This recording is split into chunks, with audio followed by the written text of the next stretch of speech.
Seabury Quinn weaves a chilling narrative around Jules de Grandin, a detective whose encounters with the supernatural lead him to confront not only the mysteries of the grave, but the depths of human emotion.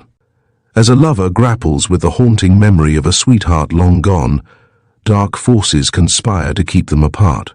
Prepare for a journey into the unknown, where the past lingers and the dead refuse to rest.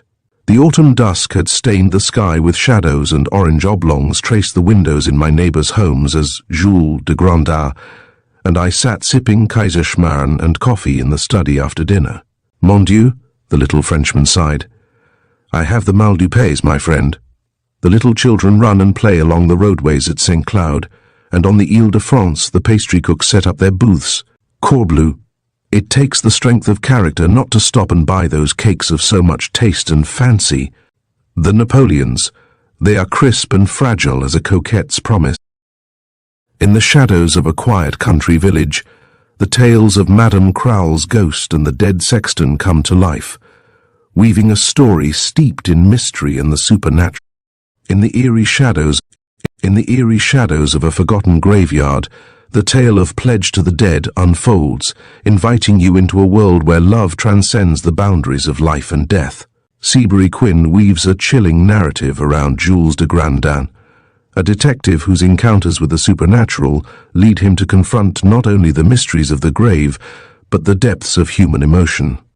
As a lover grapples with the haunting memory of a sweetheart long gone, dark forces conspire to keep them apart. Prepare for a journey into the unknown, where the past lingers and the dead refuse to rest. The autumn dusk had stained the sky with shadows, and orange oblongs traced the windows in my neighbours' homes as Jules de Grandin, and I sat sipping Kaiserschmarrn and coffee in the study after dinner. Mon Dieu, the little Frenchman sighed. I have the mal du pays, my friend. The little children run and play along the roadways at St. Cloud, and on the Ile-de-France the pastry cooks set up their booths. Corbleu. It takes the strength of character not to stop and buy those cakes of so much taste and fancy. The Napoleons, they are crisp and fragile as a coquette's promise, the eclairs filled with cool, sweet cream, the cream puffs all aglow with cherries. Just to see them is to love life better. The shrilling of the doorbell startled me. The pressure on the button must have been that of one who leant against it. Dr. Trowbridge, I must see him right away, a woman's voice demanded as Nora McGuinness, my household factotum, grudgingly responded to the hail. The doctor's office hours is over, ma'am, Nora answered frigidly. 9:30 to 11 in the morning, and 2 to 4 in the afternoon is when he sees his patients. If it's an urgent case there's lots of good young doctors in the neighbourhood, but Dr. Trowbridge— Is he here? The visitor demanded sharply. He is, and he's after digesting his dinner. And an elegant dinner it was, though I do say so as shouldn't, and he can't be disturbed. He'll see me all right. Tell him it's Nella Bentley, and I've got to talk to him.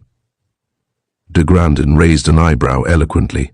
The fish at the aquarium have greater privacy than we, my friend, he murmured, but broke off as the visitor came clacking down the hall on high French heels and rushed into the study 6 paces in advance of my thoroughly disapproving and more than semi-scandalized Nora. Dr. Trowbridge, won't you help me? Cried the girl as she fairly leaped across the study and flung her arms about my shoulders. I can't tell Dad or Mother, they wouldn't understand, so you're the only one. Oh, excuse me, I thought you were alone. Her face went crimson as she saw de Grandin standing by the fire. It's quite all right, my dear, I soothed, freeing myself from her almost hysterical clutch.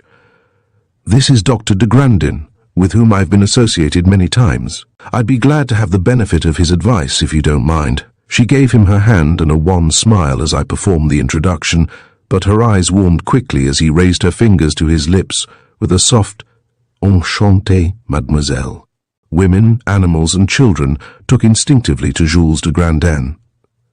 Nella dropped her coat of silky shaven lamb and sank down on the study couch. Her slim young figure moulded in her knitted dress of coral rayon as revealingly as though she had been cased in plastic cellulose.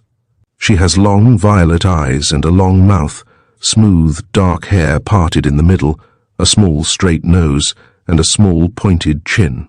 Every line of her is long, but definitely feminine, breasts and hips and throat and legs all delicately curved, without a hint of angularity. "I've come to see you about Ned," she volunteered, as de Grandin lit her cigarette, and she sent a nervous smoke stream gushing from between red, trembling lips. He's trying to run out on me." "You mean Ned Minton?" I asked, wondering what a middle-aged physician could prescribe for wandering Romeos. "I certainly do mean Ned Minton," she replied, "and I mean business too, the darn romantic fool." De Grandin's slender brows arched upward till they nearly met the beige blonde hair that slanted sleekly backward from his forehead. "Pardonnez-moi," he murmured. "Did I understand correctly, mademoiselle? Your how-do-you-say-him, sweetheart, has shown a disposition toward unfaithfulness, yet you accuse him of romanticism." "He's not unfaithful, that's the worst of it. He's faithful as Tristan and the Chevalier Bayard lumped together, sans peur et sans reproche, you know. Says we can't get married, 'cause—" "Just a moment, dear," I interrupted as I felt my indignation mounting. "Do you mean the miserable young puppy cheated, and now wants to welch?" Her blue eyes widened, then the little laughter wrinkles formed around them. "You dear old mid-Victorian," she broke in. "No, he ain't done wrong by our Nell, and I'm not asking you to take your shotgun down and force him to make me an honest woman. Suppose we start at the beginning, then we'll get things straight. You assisted at both our debuts, I've been told. You've known Ned and me since we were a second old apiece, haven't you?" I nodded. "No, we've always been crazy about each other too, in grammar school, high school and college, don't you?" "Yes," I agreed. "All right. We've been engaged ever since our freshman year at Beaver. Ned just had his frat pin long enough to pin it on my shoulder strap at the first freshman dance. Everything was set for us to stand up in the chancel and say, 'I do' this June. Then Ned's company sent him to New Orleans last December." She paused, drew deeply at her cigarette, crushed its fire out in an ashtray, and set a fresh one glowing. "That started it. While he was down there, it seemed that he got playful, mixed up with some glamorous Creole gal. Once more she lapsed into silence, and I could see the heartbreak showing through the armor of her flippant manner. "You mean he fell in love?" "I certainly do not. If he had, I'd have handed back his ring and said, 'Bless you, me children,' even if I had to bite my heart in two to do it. But this is no case of a new love crowding out the old. Ned still loves me. Never stopped loving me. That's what makes it all seem crazy as a hashish eater's dream. He was on the loose in New Orleans, doing the town with a crowd of local boys, and probably had too many Ramos fizzes. Then he barged into this Creole dame's place and—" She broke off with a gallant effort at a smile. "I guess young fellows aren't so different nowadays than they were when you were growing up, sir. Only today we don't believe in sprinkling perfume in the family cesspool. Ned cheated, that's the bald truth of it. He didn't stop loving me, and he hasn't stopped now, but I wasn't there, and that other girl was, and there were no conventions to be recognized. Now he's fairly melting with remorse, says he's not worthy of me, wants to break off our engagement, while he spends a lifetime doing penance for a moment's folly. But good heavens, I expostulated, if you're willing to forgive—" "You're telling me," she answered bitterly. "We've been over it 100 times. This isn't 1892. Even nice girls know the facts of life today, and while I'm no more anxious than the next one to put through a deal in shop-worn goods, I still love Ned. And I don't intend to let a single indiscretion rob us of our happiness." The hard exterior veneer of modernism melted from her like an autumn ice glaze melting in the warm October sun, and the tears coursed down her cheeks, cutting little valleys in her carefully applied makeup. "He's my man, Doctor," she sobbed bitterly. "I've loved him since we made mud pies together. I'm hungry, thirsty for him. He's everything to me, and if he follows out this fool renunciation he seems set on, it'll kill me." De Grandin tweaked a waxed mustache end thoughtfully. "You exemplify the practicality of woman, mademoiselle. I applaud your sound, hard common sense," he told her. "Bring this silly young romantic foolish one to me. I will tell him." "But he won't come," I interrupted. "I know these hard-minded young asses. When a lad is set on being stubborn—" "Will you go to work on him if I can get him here?" interjected Nella. Of a certitude, you won't think me forward or unmaidenly. This is a medical consultation. All right. Be in the office this time tomorrow night. I'll have my wandering boyfriend here if I have to bring him in an ambulance. Her performance matched her promise almost too closely for our comfort. We had just finished dinner next night when the frenzied shriek of tortured brakes, followed by a crash and the tinkling spatter of smashed glass, sounded in the street before the house, and in a moment feet dragged heavily across the porch. We were at the door before the bell could buzz, and in the disk of brightness sent down by the porch light, saw Nella bent half double, stumbling forward with a man's arm draped across her shoulders. His feet scuffed blindly on the boards, as though they had forgot the trick of walking, or as if all strength had left his knees. His head hung forward, lolling drunkenly. A spate of blood ran down his face and smeared his collar. "Good Lord!" I gasped. "What? Get him in the surgery, quick," the girl commanded in a whisper. I'm afraid I rather overdid it.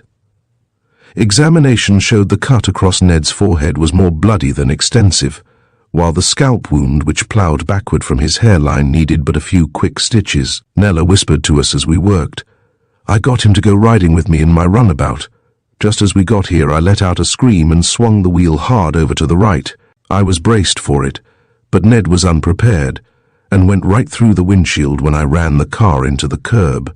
Lord, I thought I'd killed him when I saw the blood. You do think he'll come through all right, don't you, Doctor?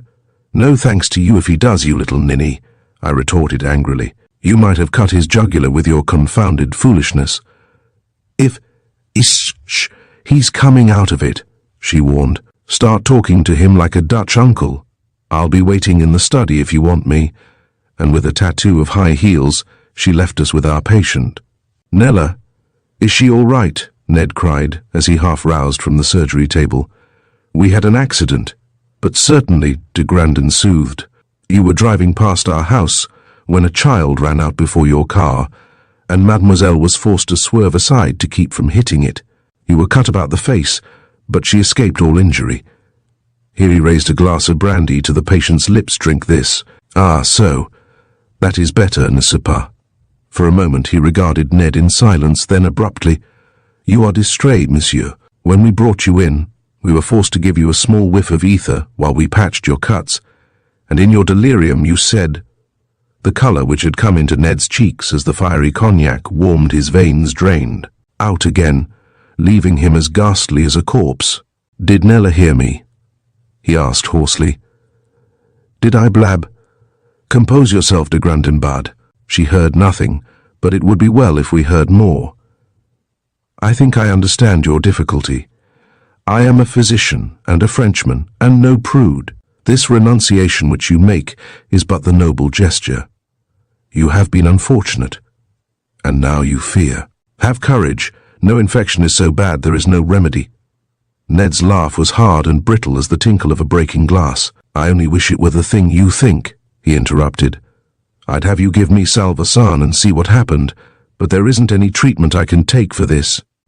I'm not delirious, and I'm not crazy, gentlemen. I know just what I'm saying. Insane as it may sound, I'm pledged to the dead, and there isn't any way to bail me out. What is it you say?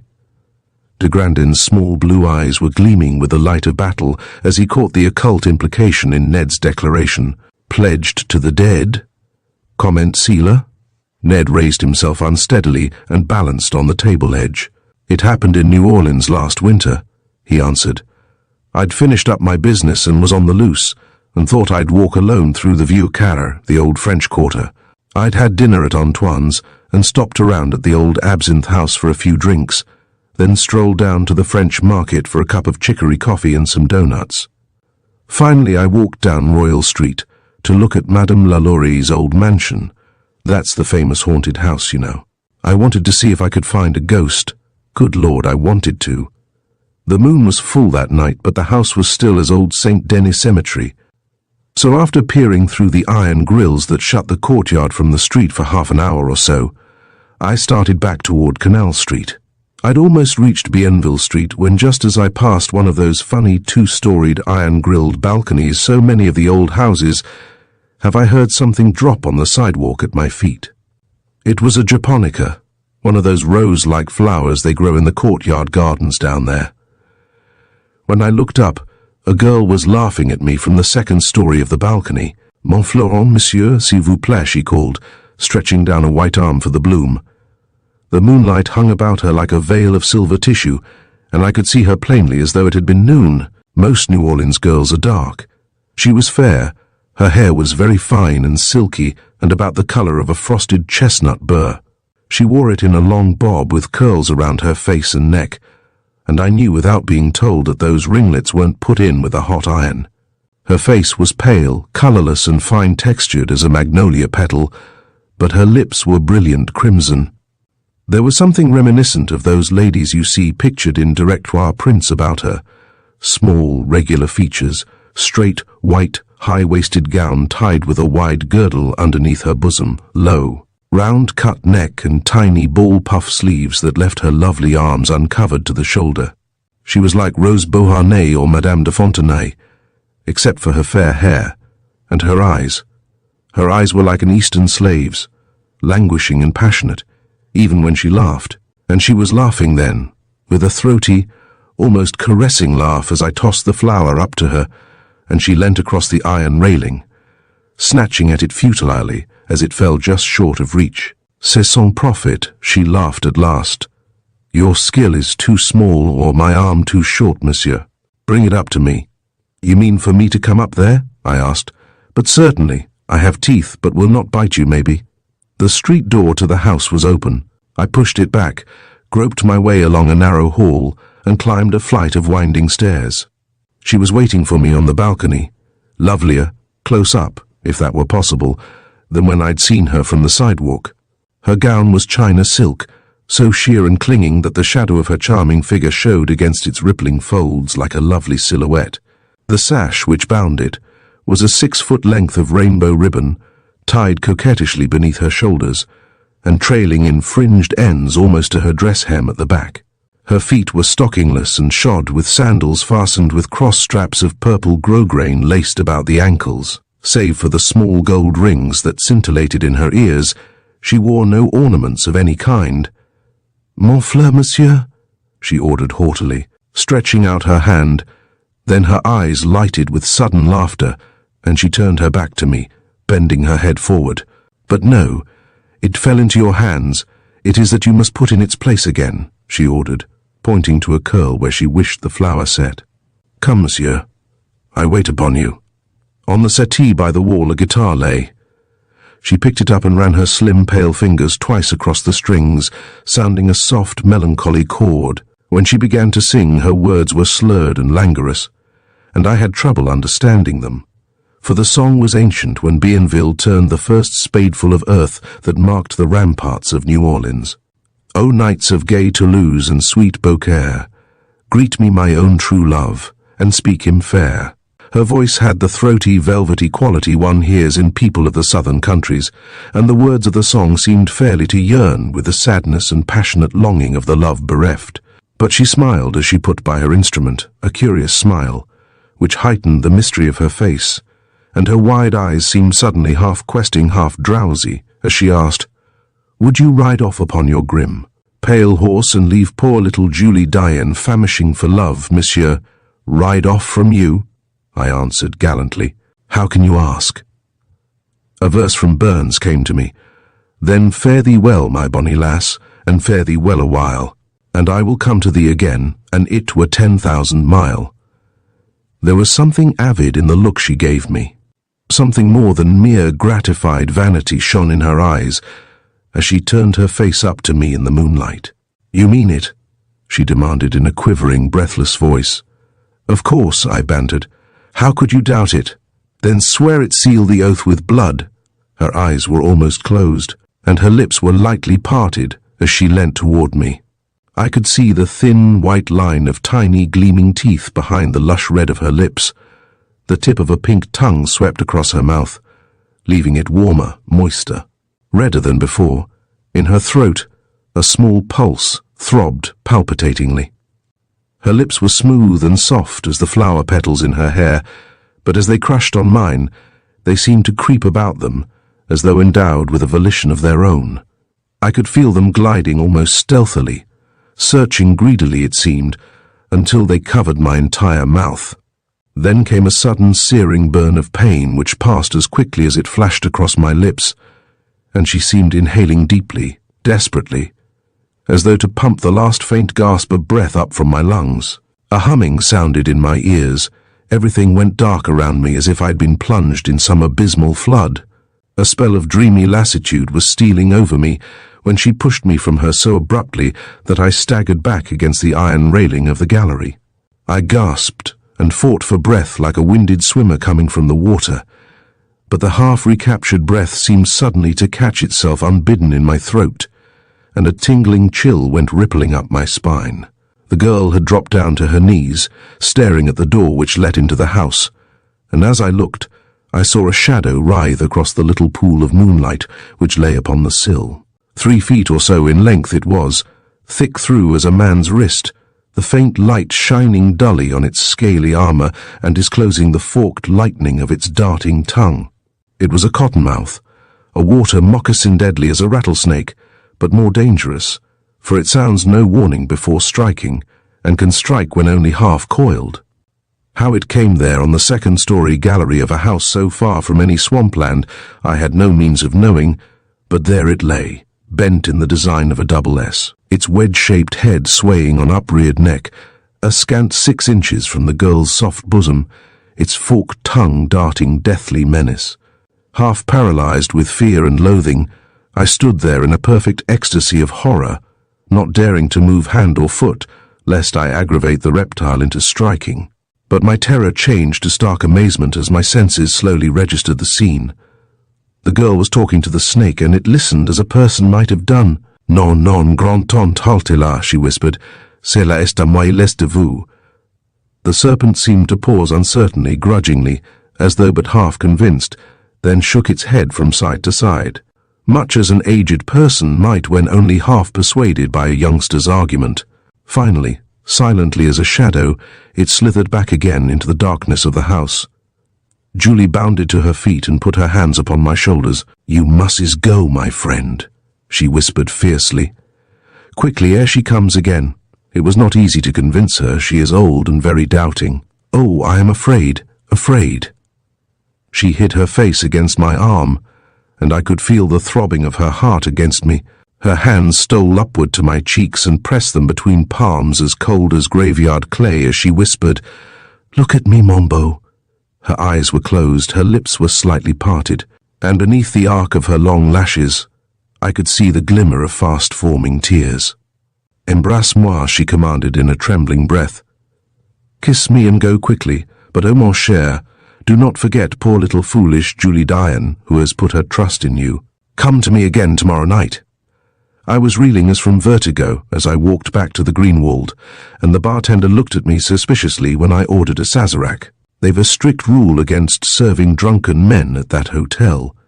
The liquor stung my lips like liquid flame, and I put the cocktail down half-finished. When I set the fan to going and switched the light on in my room, I looked into the mirror and saw 2 little beads of fresh, bright blood upon my lips. "Good Lord," I murmured stupidly as I brushed the blood away. "She bit me."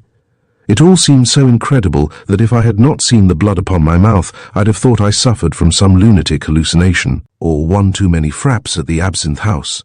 Julie was as quaint and out of time as a directoire print, even in a city where time stands still as it does in old New Orleans. Her costume, her half-shy boldness, this was simply madness, nothing less. Her conversation with that snake, what was it she had said?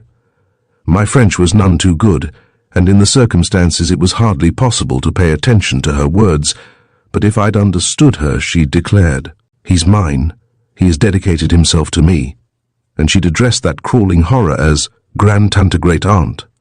"Fella, you're as crazy as a cockroach," I admonished my reflection in the mirror. "But I know what'll cure you.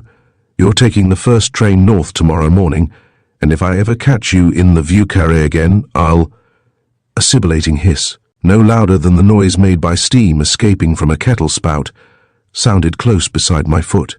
There on the rug, coiled in readiness to strike, was a 3-foot cottonmouth, head swaying viciously from side to side, wicked eyes shining in the bright light from the chandelier. I saw the muscles in the creature's foreparts swell, and in a sort of horror trance I watched its head dart forward.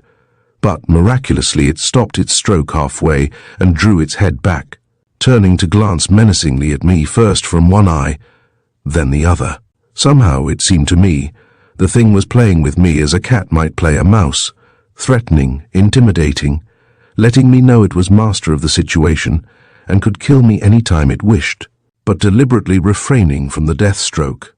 With one leap I was in the middle of my bed, and when a squad of bellboys came running in response to the frantic call for help I telephoned, they found me crouched against the headboard, almost wild with fear. They turned the room completely inside out, rolling back the rugs, probing into chairs and sofa, emptying the bureau drawers, even taking down the towels from the bathroom rack. But nowhere was there any sign of the water moccasin that had terrified me. At the end of 15 minutes' search, they accepted $50 each and went grinning from the room. I knew it would be useless to appeal for help again, for I heard one whisper to another as they paused outside my door. "It ain't right to let them Yankees loose in New Orleans. They don't know how to hold their liquor." I didn't take a train next morning.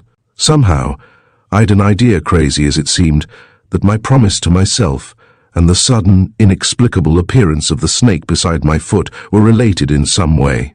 Just after luncheon, I thought I'd put the theory to a test. "Well," I said aloud, "I guess I might as well start packing. Don't want to let the sun go down and find me here." My theory was right.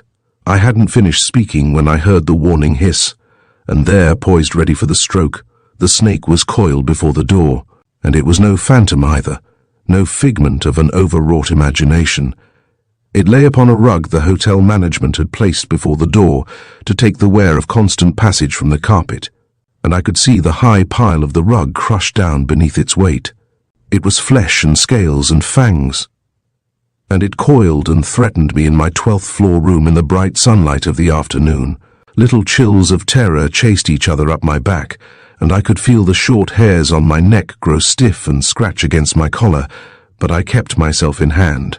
Pretending to ignore the loathsome thing, I flung myself upon the bed. "Oh well," I said aloud, "there really isn't any need of hurrying. I promised Julie that I'd come to her tonight, and I mustn't disappoint her."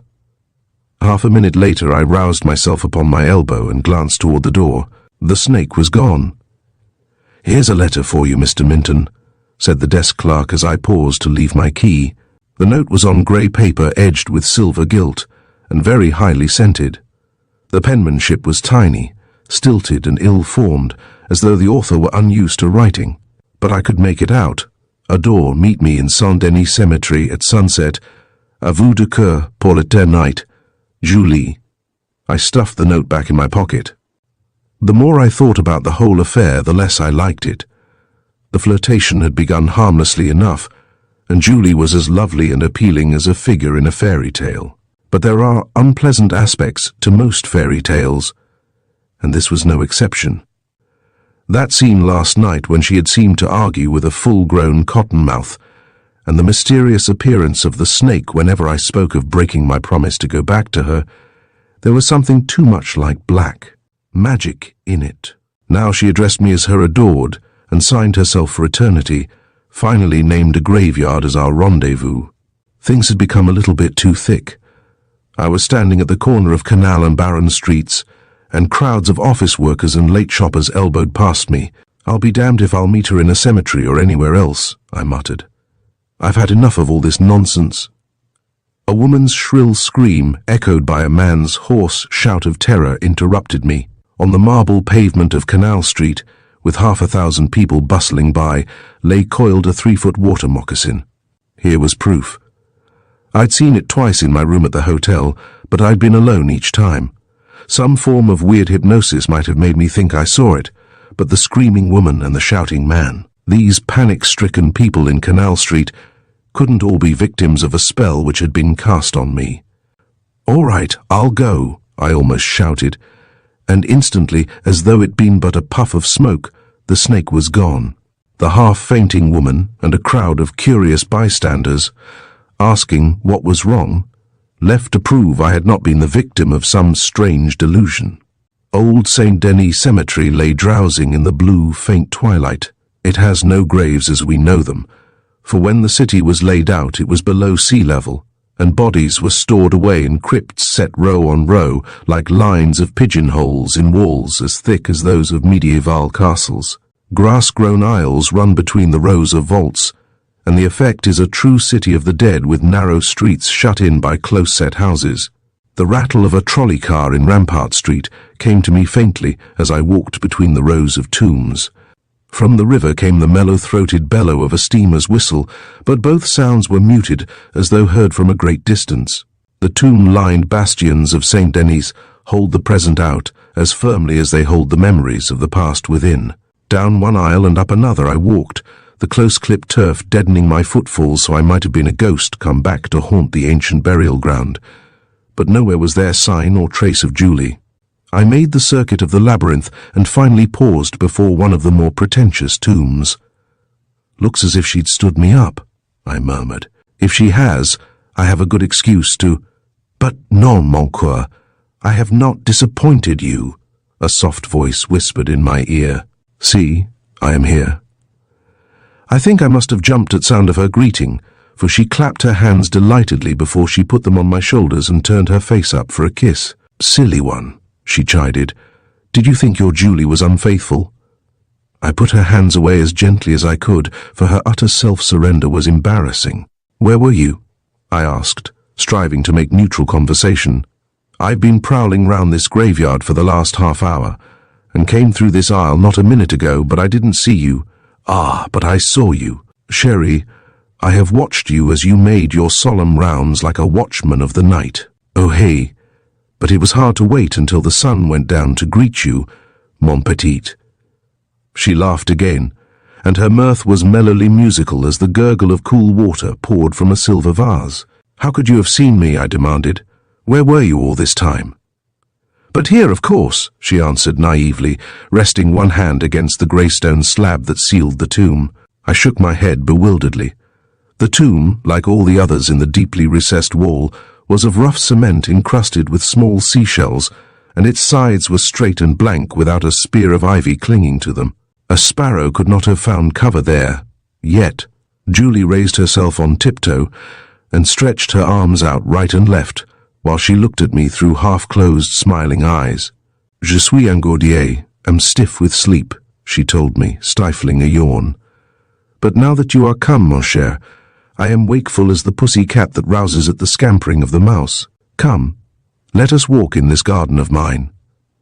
She linked her arm through mine and started down the grassy, grave-lined path. Tiny shivers, not of cold, were flickering through my cheeks and down my neck beneath my ears. I had to have an explanation. The snake.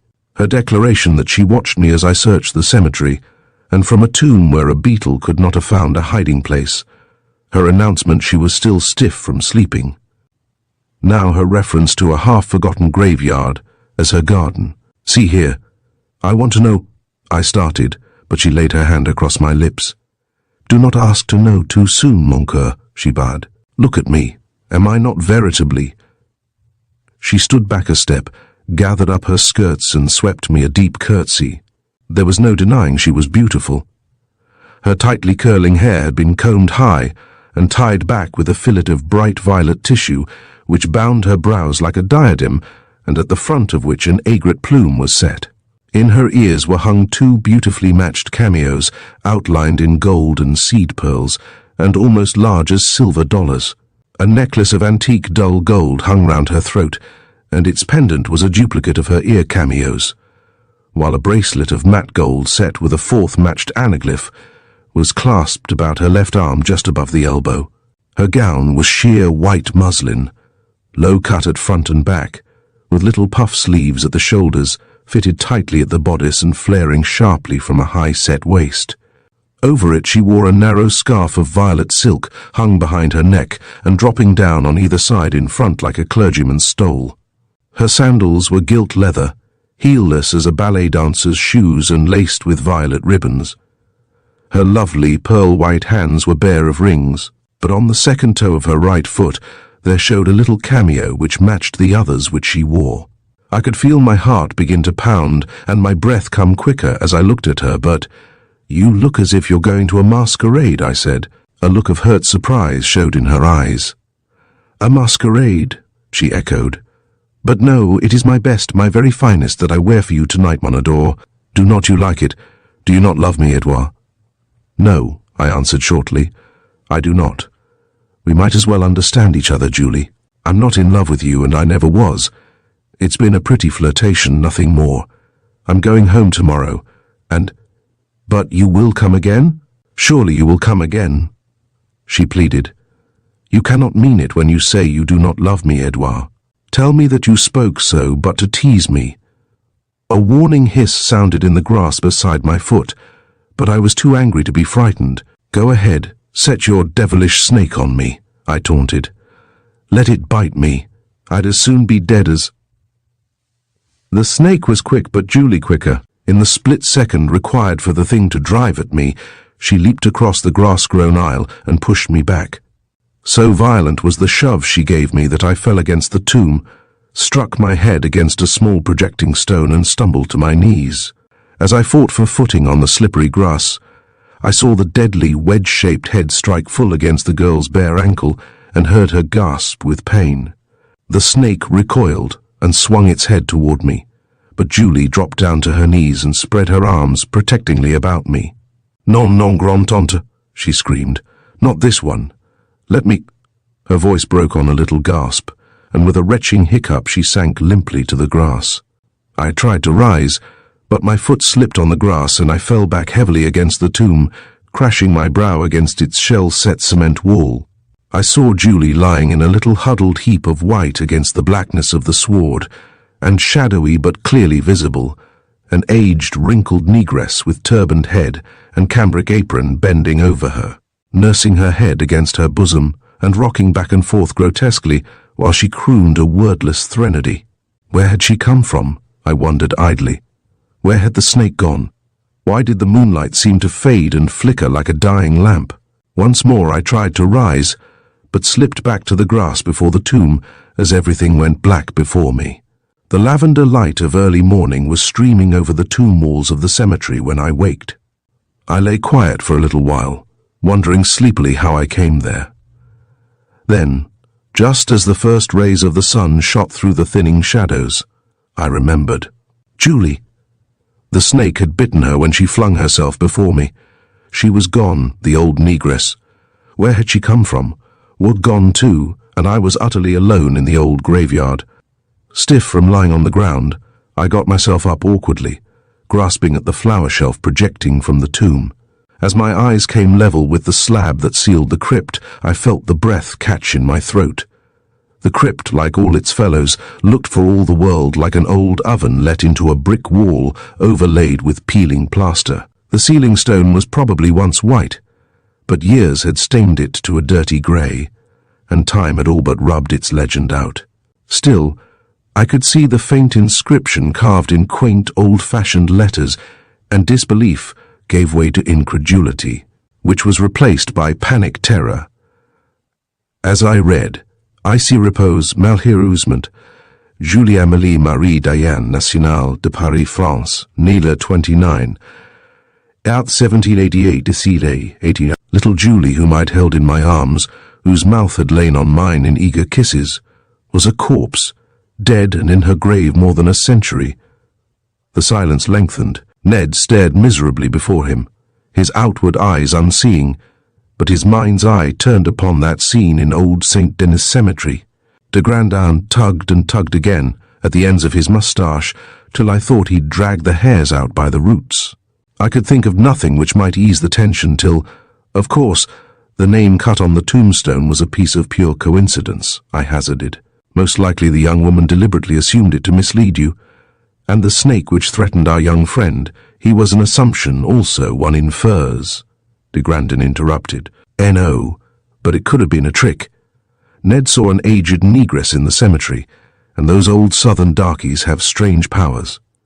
I damn think that you hit the thumb upon the nail that time, my friend. The little Frenchman nodded. Though you do not realize how accurate your diagnosis is. To Ned, "Have you seen this snake again since coming north?" "Yes," Ned replied. "I have. I was too stunned to speak when I read the epitaph, and I wandered back to the hotel in a sort of daze and packed my bags in silence. Possibly that's why there was no further visitation there. I don't know. I do know nothing further happened, though, and when several months had passed with nothing but my memories to remind me of the incident, I began to think I'd suffered from some sort of walking nightmare. Nella and I went ahead with preparations for our wedding, but 3 weeks ago the postman brought me this." He reached into an inner pocket and drew out an envelope. It was of soft grey paper, edged with silver gilt, and the address was in tiny, almost unreadable script: M. Edouard Minton, 30 Rue Carteret, 30 Harrisonville, NJ. De Grandin commented as he inspected it. "It is addressed to La Française, and the letter, may one read it?" "Of course," Ned answered. "I'd like you to." Across de Grandin's shoulder, I made out the hastily scrawled missive: "Adore, remember your promise and the kiss of blood that sealed it. Soon I shall call, and you must come. Pour le temps et pour l'éternité, Julie." "You recognize the writing?" de Grandin asked. "It is—" "Oh, yes," Ned answered bitterly. "I recognize it. It's the same the other note was written in." "And then?" The boy smiled bleakly. "I crushed the thing into a ball and threw it on the floor and stamped on it. Swore I'd die before I'd keep another rendezvous with her. And—" He broke off and put trembling hands up to his face. "The so mysterious serpent came again, one may assume," de Grandin prompted. "But it's only a phantom snake," I interjected. "At worst, it's nothing more than a terrifying vision." "Think so?" Ned broke in. "Do you remember Rowdy, my Airedale terrier?" I nodded. He was in the room when I opened this letter, and when the cottonmouth appeared beside me on the floor, he made a dash for it. Whether it would have struck me, I don't know, but it struck at him as he leaped and caught him squarely in the throat. He thrashed and fought, and the thing held on with locked jaws till I grabbed a fire shovel and made for it. Then, before I could strike, it vanished. But its venom didn't.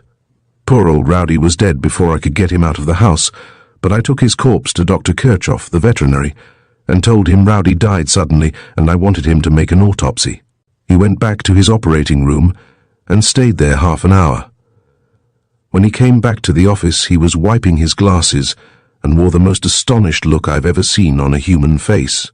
"You say your dog died suddenly in the house?" he asked. "Yes," I told him, "just rolled over and died." "Well, bless my soul, that's the most amazing thing I ever heard," he answered. "I can't account for it. That dog died from snakebite, copperhead, I'd say, and the marks of the fangs show plainly on his throat." "But I thought you said it was a water moccasin," I objected. "Now Dr. Kirchhoff says it was a copperhead." Aha, de Grandin laughed a thought unpleasantly. "Did no one ever tell you that the copperhead and moccasin are of close kind, my friend? Have not you heard some ophiologists maintain the moccasin is but a dark variety of copperhead?" He did not pause for my reply, but turned again to Ned. "One understands your chivalry, monsieur. For yourself you have no fear, since after all at times life can be bought too dearly, but the death of your small dog has put a different aspect on the matter. If this never-to-be sufficiently anathematized serpent, which comes and goes like the Boiter surprise, the how do you call him, Jack from the box, is enough a ghost thing to appear at any time and place it wills, but sufficiently physical to exude venom which will kill a strong and healthy terrier, you have the fear for Mademoiselle Nella. N'est-ce pas? Precisely, and you are well advised to have the caution, my young friend. We face a serious condition." "What do you advise?" The Frenchman teased his needlepoint moustache tip with a thoughtful thumb and forefinger. "For the present, nothing," he replied at length. "Let me look this situation over. Let me view it from all angles. Whatever I might tell you now would probably be wrong. Suppose we meet again 1 week from now. By that time, I should have my data well in hand, and in the meantime, continue to be coy with Mademoiselle Nella. Perhaps it would be well if you recalled important business which requires that you leave town till you hear from me again. There is no need to put her life in peril at this time. If it weren't for Kirchhoff's testimony, I'd say Ned Minton had gone raving crazy," I declared as the door closed on our visitors. "The whole thing's wilder than an opium smoker's dream. That meeting with the girl in New Orleans, the snake that comes and disappears, the assignation in the cemetery, it's all too preposterous. But I know Kirchhoff. He's as unimaginative as a side of sole leather, and as efficient as he is unimaginative. If he says Minton's dog died of snake bite, that's what it died of. But the whole affair's so utterly fantastic. Agreed, de Grandin nodded. But what is fantasy but the appearance of mental images as such, severed from ordinary relations? The ordinary relations of images are those to which we are accustomed, which conform to our experience. The wider that experience, the more ordinary will we find extraordinary relations. By example, take yourself. You sit in a dark auditorium and see a railway train come rushing at you. Now, it is not at all in ordinary experience for a locomotive to come dashing in a theatre filled with people. It is quite otherwise. But you keep your seat. You do not flinch. You are not frightened. It is nothing but a motion picture, which you understand. But if you were a savage from New Guinea, you would rise and fly in panic from this steaming, shrieking iron monster which bears down on you. Tiens, it is a matter of experience, you see. To you it is an everyday event. To the savage it would be a new and terrifying thing. Or, perhaps, you are at the hospital. You place a patient between you and the Crookes tube of an X-ray. You turn on the current, you observe him through the fluoroscope, and poof, his flesh all melts away, and his bones spring out in sharp relief. 300 years ago you would have howled like a stoned dog at the sight, and prayed to be delivered from the witchcraft which produced it. Today you curse and swear like 20 drunken pirates if the röntgenologist is but 30 seconds late in setting up the apparatus. These things are scientific. You understand their underlying formulae, therefore they seem natural.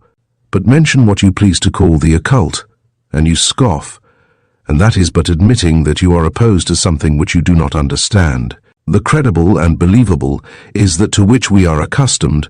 The fantastic and incredible is what we cannot explain in terms of previous experience. Voilà, c'est très simple, n'est-ce pas?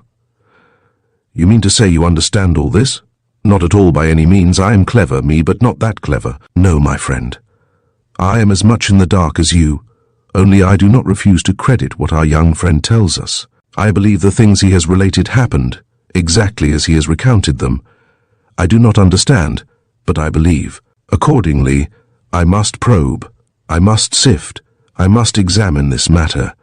We see it now as a group of unrelated and irrelevant occurrences, but somewhere lies the key which will enable us to make harmony from this discord, to gather these stray, tangled threads into an ordered pattern. I go to seek that key. Where? To New Orleans, of course. Tonight I pack my portmanteau, tomorrow I entrain. Just now he smothered a tremendous yawn. Now I do what every wise man does as often as he can. I take a drink. 7 evenings later we gathered in my study, de Grandin, Ned and I, and from the little Frenchman's shining eyes I knew his quest had been productive of results. My friends, he told us solemnly, I am a clever person, and a lucky one as well. The morning after my arrival at New Orleans I enjoyed 3 Ramos fizzes, then went to sit in City Park by the old dueling oak, and wished with all my heart that I had taken 4. And while I sat in self-reproachful thought, sorrowing for the drink that I had missed, behold, one passed by whom I recognized. He was my old schoolfellow Paul Dubois, now a priest in holy orders, and attached to the Cathedral of St. Louis. He took me to his quarters, that good, pious man, and gave me luncheon. It was Friday, and a fast day, so we fasted. Mon Dieu, but we did fast. On Creole gumbo and oysters à la Rockefeller, and baked pompano and little shrimp fried crisp in olive oil and chicory salad, and 7 different kinds of cheese and wine, when we were so filled with fasting that we could not eat another morsel. My old friend took me to another priest, a native of New Orleans whose stock of local law was second only to his marvelous capacity for fine champagne. Morbleu, how I admire that one. And now, attend me very carefully, my friends. What he disclosed to me makes many hidden mysteries all clear. In New Orleans there lived a wealthy family named Diane. They possessed much gold and land, 1,000 slaves or more, and one fair daughter by the name of Julie. When this country bought the Louisiana Territory from Napoleon and your army came to occupy the forts, this young girl fell in love with a young officer, a Lieutenant Philip Merriwell. Tenez. Army love in those times was no different than it is today, it seems. This gay young lieutenant, he came, he wooed, he won, he rode away, and little Julie wept and sighed and finally died of heartbreak. In her lovesick illness she had for constant company a slave, an old mulatresse known to most as Maman Dragon, but to Julie simply as Grand-Tante, great-aunt. She had nursed our little Julie at the breast, and all her life she fostered and attended her. To her little white mamselle she was all gentleness and kindness, but to others she was fierce and frightful, for she was a Congan woman, adept at obeah, the black magic of the Congo, and among the blacks she ruled as queen by force of fear, while the whites were wont to treat her with respect and, it was more than merely whispered, retain her services upon occasion. She could sell protection to the duelist, and he who bore her charm would surely conquer on the field of honor. She brewed love draughts which turned the hearts and heads of the most capricious coquettes, or the most constant wives, as occasion warranted. By merely staring fixedly at someone she could cause him to take sick and die, and here we commenced to tread upon our own terrain. She was said to have the power of changing to a snake at will. Very good. You follow? When poor young Julie died of heartbreak, it was old Maman Dragon, the little white one's grand-tante, who watched beside her bed. It is said she stood beside her mistress's coffin and called a curse upon the fickle lover, swore he would come back and die beside the body of the sweetheart he deserted. She also made a prophecy. Julie should have many loves, but her body should not know corruption nor her spirit rest, until she could find one to keep his promise and return to her with words of love upon his lips. Those who failed her should die horribly, but he who kept his pledge would bring her rest and peace. This augury she made while she stood beside her mistress's coffin just before they sealed it in the tomb in old Saint Denis cemetery. Then she disappeared. You mean she ran away? I asked. I mean she disappeared, vanished, evanesced, evaporated. She was never seen again, not even by the people who stood next to her when she pronounced her prophecy. But, no buts, my friend, if you will be so kind. Years later, when the British stormed New Orleans, Lieutenant Merriwell was there with General Andrew Jackson. He survived the battle like a man whose life is charmed, though all around him comrades fell and 3 horses were shot under him. Then, when the strife was done, he went to the grand banquet tendered to the victors. While gaiety was at its height, he abruptly left the table. Next morning he was found upon the grass before the tomb of Julie Diane. He was dead. He died from snakebite. The years marched on, and stories spread about the town. Stories of a strange and lovely belle dame sans merci, a modern Circe who lured young gallants to their doom. Time and again some gay young blade of New Orleans would boast a conquest. Passing late at night through Royal Street, he would have a flower dropped to him as he walked underneath a balcony. He would meet a lovely girl dressed in the early Empire style and be surprised at the ease with which he pushed his suit. Then upon the trees in Chartres Street appeared his funeral notices. He was dead. Invariably he was dead of snakebite. Parbleu, it got to be a saying that he who died mysteriously must have met the Lady of the Moonlight as he walked through Royal Street. He paused and poured a thimbleful of brandy in his coffee. You see? He asked. No, I'm shot if I do, I answered. I can't see the connection between night and breaking dawn, perhaps? He asked sarcastically. If 2 and 2 make 4, my friend, and even you will not deny they do, then these things I have told you give an explanation of our young friend's trouble. This girl he met was most indubitably Julie. Poor little Julie Diane, on whose tombstone it is carved. I see repose Malherus Mentha lies unhappily. The so mysterious snake which menaces young Monsieur Minton is none other than the aged Maman Dragon Grand-Tante, as Julie called her. But Ned's already failed to keep his tryst, I objected. Why didn't this snake woman sting him in the hotel, or do you recall what Julie said when first the snake appeared? He interrupted. Not this one, Grand-Tante. And again, in the old cemetery when the serpent actually struck at him, she threw herself before him and received the blow. It could not permanently injure her, To earthly injuries the dead are proof, but the shock of it caused her to swoon, it seems. He bowed to Ned.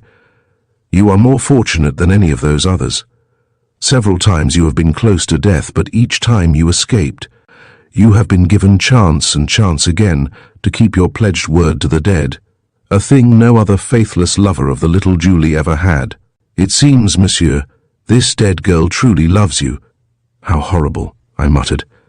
You said it, Dr. Trowbridge, Ned seconded. It looks as if I'm in a spot, all right. Jules de Grandin contradicted. Escape is obvious, my friend. How in heaven's name? Keep your promised word, go back to her. Good Lord, I can't do that. Go back to a corpse, take her in my arms, kiss her? Certainement, why not? Why?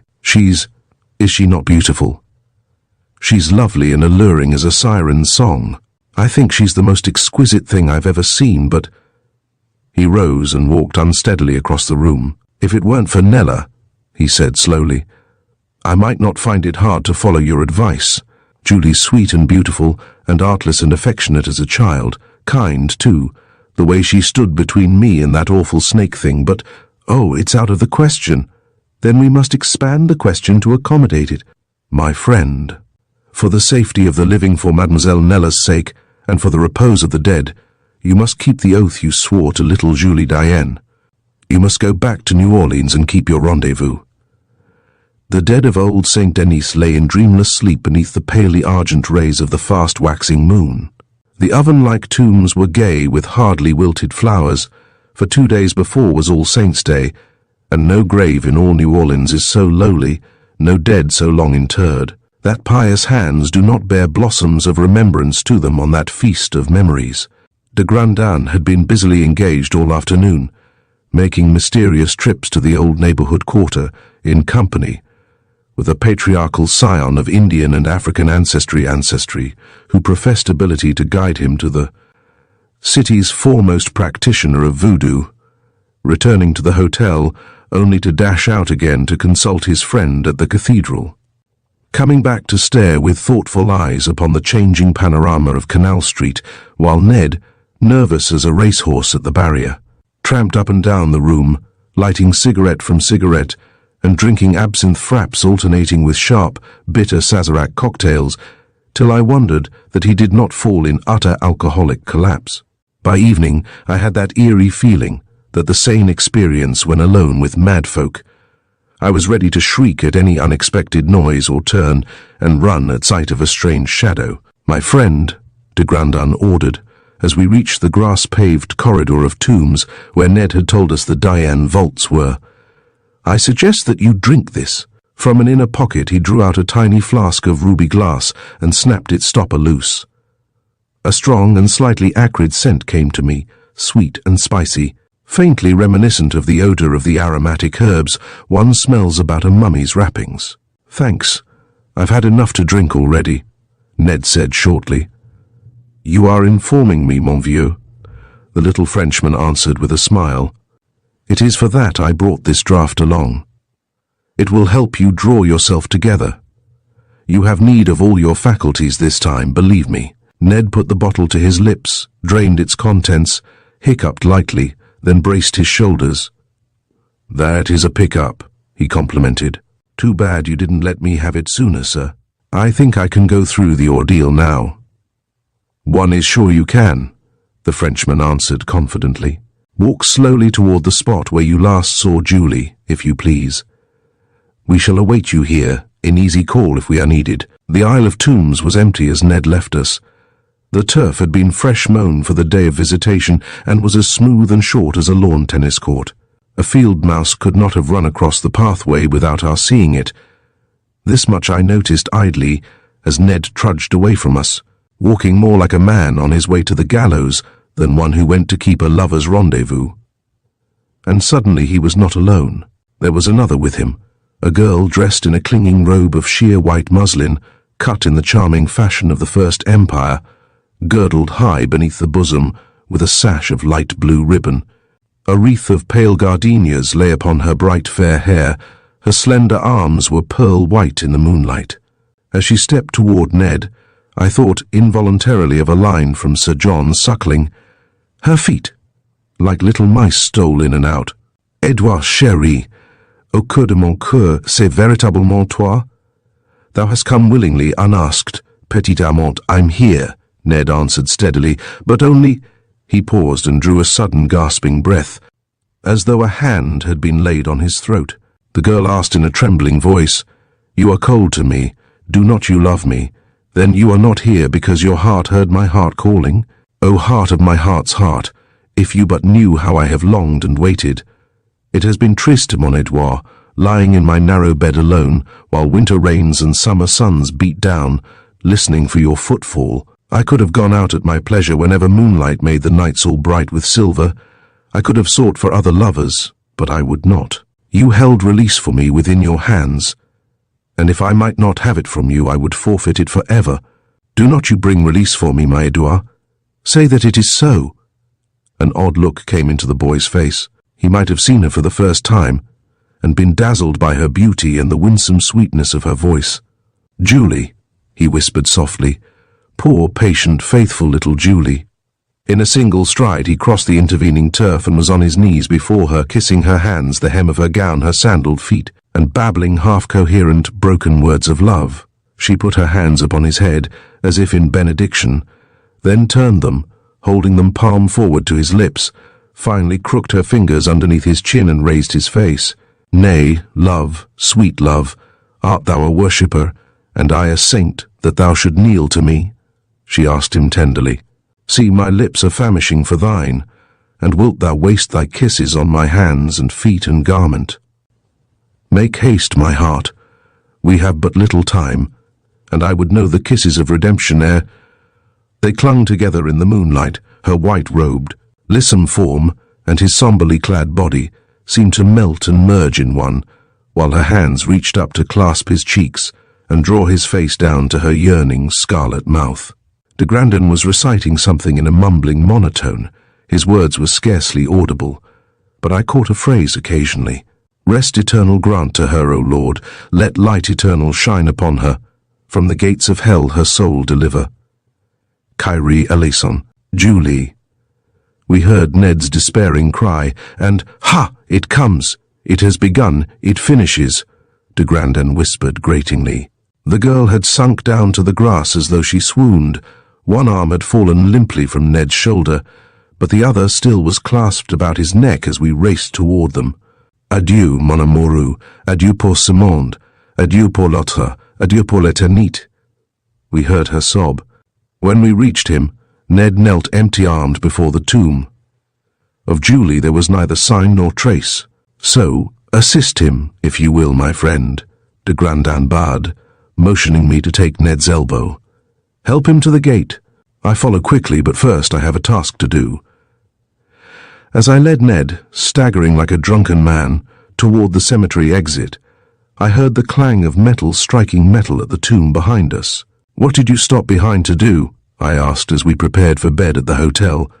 He flashed his quick, infectious smile at me and tweaked his mustache ends, for all the world like a self-satisfied tomcat furbishing his whiskers after finishing a bowl of cream. There was an alteration to that epitaph I had to make. You recall it read, I see repose malheureuse mente, lies unhappily Julie Dyin. That is no longer true. I chiselled off the malheureusement. Thanks to Monsieur Edouard's courage and my cleverness, the old one's prophecy was fulfilled tonight, and poor, small Julie has found rest at last. Tomorrow morning they celebrate the first of a series of masses I have arranged for her at the cathedral. What was that drink you gave Ned just before he left us? I asked curiously. It smelled like— Le bon Dieu and the devil know not I, he answered with a grin. It was a voodoo love potion. I found the realization that she had been dead a century, and more so greatly troubled our young friend, that he swore he could not be affectionate to our poor Julie. So I went down to the neighborhood quarter in the afternoon and arranged to have a filtre brewed. Eh bien. That aged black one who concocted it assured me that she could inspire love for the image of a crocodile in the heart of anyone who looked upon it after taking but a drop of her decoction, and she charged me $20 for it. But I think I had my money's worth. Did it not work marvelously? Then Julie's really gone. Ned's coming back released her from the spell, Not wholly gone, he corrected. Her little body now is but a small handful of dust.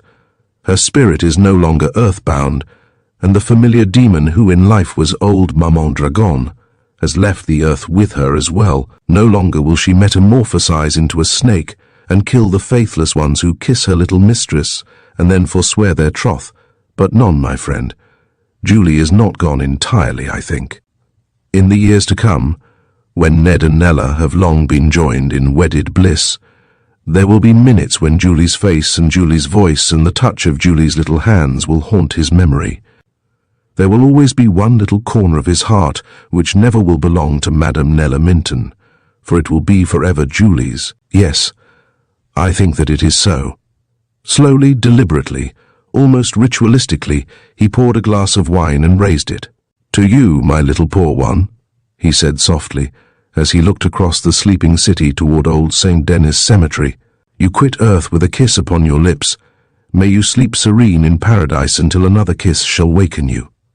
As the final revelations unfold in Pledge to the Dead, we are left contemplating the power of love and the haunting grip of the past.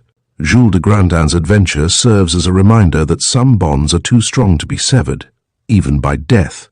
Seabury Quinn masterfully blends elements of horror and mystery, leaving us with a lingering sense of unease and reflection on the choices we make for love. Thank you for joining us on this chilling exploration of the supernatural. Stay tuned for more captivating stories where every tale opens a door to the unknown.